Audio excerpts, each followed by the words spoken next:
God did not put you on this earth to be like some hamster on a wheel. And you are the one that has the source of energy and strength. And you now have to be on this hamster wheel, go, go, go, go, going. And if you stop, everything is going to shut down. And you cannot stop, because if you stop, you are going to cause everything around you to shut down. God did not put you on that earth to be that way. He did not put you on this earth to be that for people. And many of us, including myself, have been born into families that have conditioned us to think that we are the hamster on the wheel that's keeping everything going. And we are deathly afraid to get off, and it's draining every bit of energy. And I'll tell you this, if you look around at your families that are doing this to you, I promise you they don't have a deep connection and a deep relationship with God. I'm not saying they're not religious people. What I am saying is that when they are going through real challenges in life, they're not the type of people that actually sit there with the Lord, bring it to Him, fast and pray, follow out the steps and actions and the things that they need to do. No. And because they don't have that relationship with God, you know what's going on? They're creating little substitutes. They're creating little God-like substitutes that your energy is going to be what I rely on.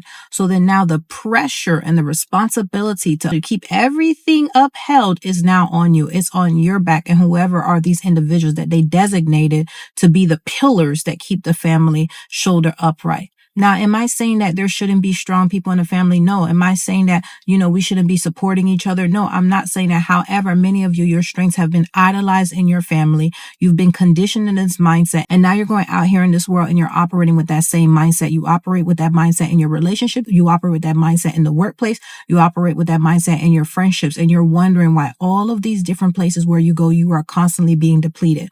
You are giving. You're giving even when you don't have anything else to give. And you're wondering with yourself, like, why can't I stop? Why can't, I can't stop giving? And when you do try to stop giving, you know what you end up doing? You end up having to have all these frictions and ending all of these relationships and going into isolation because you have not mastered how to set boundaries with people and simply say, no, I don't have the capacity to give, and be okay with whatever the kickback is of that.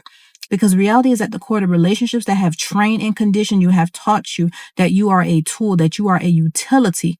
And because you see yourself as a tool, because you see yourself as a utility, when you are not operating that way, it impacts your self-esteem. It impacts your self-image. So the truth of the matter is that you feel your most powerful. You feel your strongest when you are giving and pouring out. And this is such a dangerous mindset to have, because that means even when you don't have anything, you must pour, because ultimately at the end of the day, you still have to make sure that your confidence needs are being met. Your self-esteem needs are being met. But your confident needs, your self-esteem needs, your self-worth is directly tied to your performance. So guess what's now happened? All you know how to do is perform. All you know how to do. You don't know how to rest. You don't know how to receive. And this is what survival strength is. Survival strength is the fact that you can't even stop, even if you had to. Your mind is so convinced that if you do not allow yourself to be this way, if you don't allow yourself to be utilized in this way, you are not desired, you are not valued, and you're not important. So you know what this is called? It is called a yoke. You have a yoke around your neck that you must perform, you must do.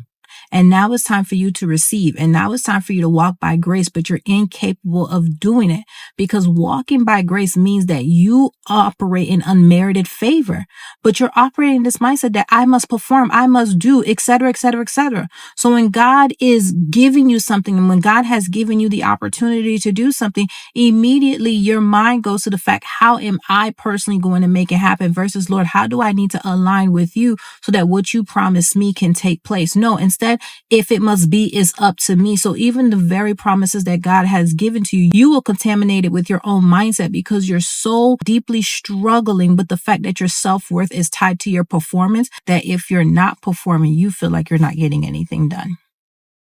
You're not able to hear God and what exactly it is that He has to say to you, because the only mindset that you have is perform. You're not able to walk by grace. And the things that God has for you, they are in His grace. Meaning that if you try to make yourself enough, if you try to measure enough, if you try to educate yourself enough, whatever you try to do to be enough, it will never be enough.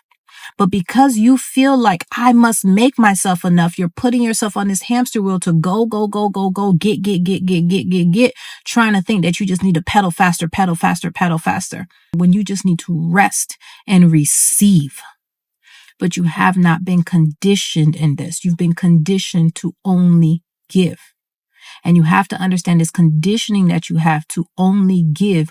It is survival strength. This is where that people pleasing comes from. This is where that hyper independence comes from. This is where that hyper vigilance, all of these attitudes that cause you to repel and resist the very promises of God in your life. And this is what we're dealing with in the Beauty for Ashes program right now.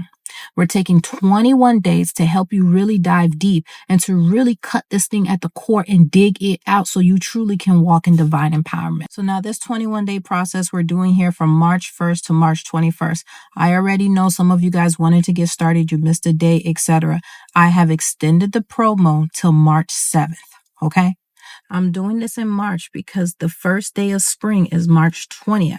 So this is your opportunity to spring forward into a new season so you can stop operating in the same cycle that's not yielding you real results.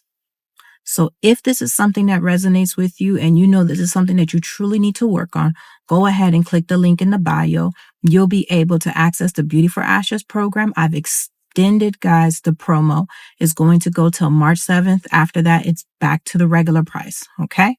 So go ahead, take advantage, use the code FREEDOM, and it will give you 48% off. So I'm looking forward to seeing you in the community, in our Facebook group and guys, if you don't have a Facebook account, I didn't have a Facebook account. Okay. But a lot of people do. So I created this Facebook community so that you can have access to all the tools that you need to get started. So go ahead, click the link in the bio so that in the month of March, you can do the work necessarily. Take 21 days to really focus your energy on healing and breaking free from this mindset of operating on survival strength. I love you guys. I'll see you on the other side. Have a great one. Bye.